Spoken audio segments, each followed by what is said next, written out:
I think I was in the car when I heard the news, but it was on ESPN, I believe. And my teammates and coaches were watching. They recorded the whole thing for me because I was actually on my way to practice. So when I got there, it was like a little celebration, and I was just really excited.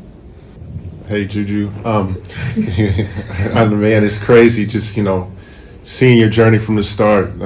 Phil Handy working, doing the work. And you've had a lot of players, starting to really embrace you to take you in. Can you name those players, Kyrie, the likes of that? And then also, too, you went against the grain going to USC. What made you do that? We've had a lot of good girls come out of there in the past, but are you looking to, change that culture and build that school back up? Yeah, for the first question, I would definitely say that there, I get a lot of support that I'm very grateful for in the basketball community. And I'm glad that, I have connections and relationships with, like, pro players that I idolize. So, I never thought that I would be able to, or Kyrie would come to my game, or I would talk with KD, like, stuff like that. But, here I am. So I'm very grateful for that. And also, yeah, for sure, I think going to USC, my main focus is to get, LA basketball back to what it used to be in college. So just, creating a more competitive environment for LA basketball and putting it back on the map is very important for me, especially, which is why I made my decision to USC.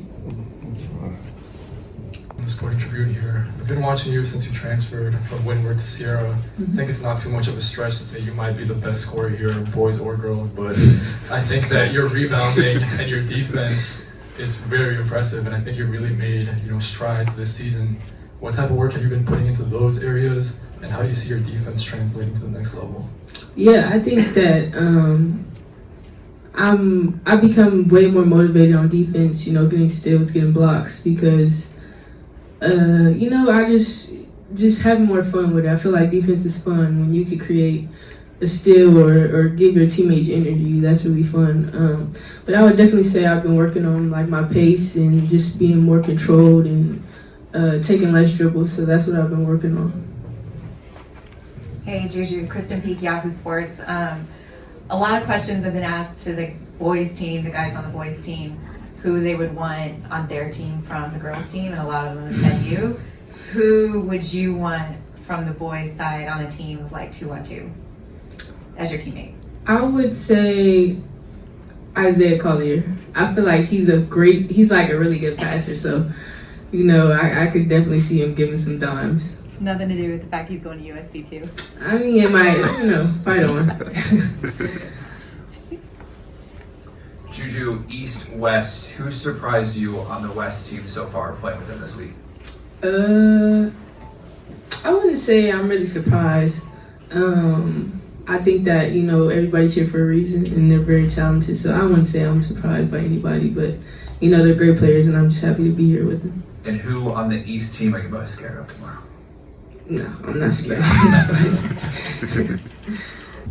Juju, you've changed the culture in terms of NIL. I know that's something that's been new, but especially for female athletes. How has it been for you, with NIL? And also, what are some advice you can give to the female athletes in terms of how they can build up and, get NIL money too as well? Mm-hmm. I would say, I'm just blessed to be in this space and time. There are a lot of players before me who deserve, this. So I'm just glad that I get to experience this now. And, I'm making the best out of it, of my opportunities. And I would say, when it comes to NIL, I would recommend, not, focusing on low-hanging fruit, which is what my agency says. So just making sure that you're very calculated and you know who you are, you know what you want to represent. That's a big thing, and making sure that whatever deal you take goes along with your narrative and what you want to accomplish. Juju, Powerade Jam Fest tonight, games tomorrow. What do Gabe from Boardroom. We covered the money around sports. Not that you needed it, but if you did need $100 on either of the teams, who would you ask? I don't see me asking somebody for money. So, you said who would I ask for $100? Yeah, if you needed it. If I needed it, I wouldn't ask you. I'll probably ask my dad, but not nobody else. Juju, how do you girls look up to you? What's the advice that you're giving to them as they're starting their game? I'll just say make sure that you really love the game. I mean, there's a lot of ups and downs in it, and if you really love it, you'll just stick with it and really pour a lot of passion into it. So I would just say really make sure that this is what you want to do. Playing in the games. I'm looking forward to the game. I feel like I've always watched the game growing up, so just to be a part of that and play on the court and give it my all is what I'm looking forward to. Front left. On a scale of 1 to 10, with 10 being the best you'll ever be as a player, what would you rate your game right now? I would say like a 5. What do you work on? Huh? What do you feel like you need to work on? I don't know. I just feel like with time, you grow in experience and IQ. So, yeah, I don't think I'm at my full potential. So, Thank you. Juju, is there someone you're modeling your game after? I would say I pick from a lot of different players because a lot of different players have like their own specialty. So, I can name a few. I love watching Kyrie and his pace and his handles, James Harden, his pace. And of course LeBron, like his intensity and relentlessness. All right, Juju, thanks so much. Thank you. Appreciate it, Jay. Yes, sir. Yep.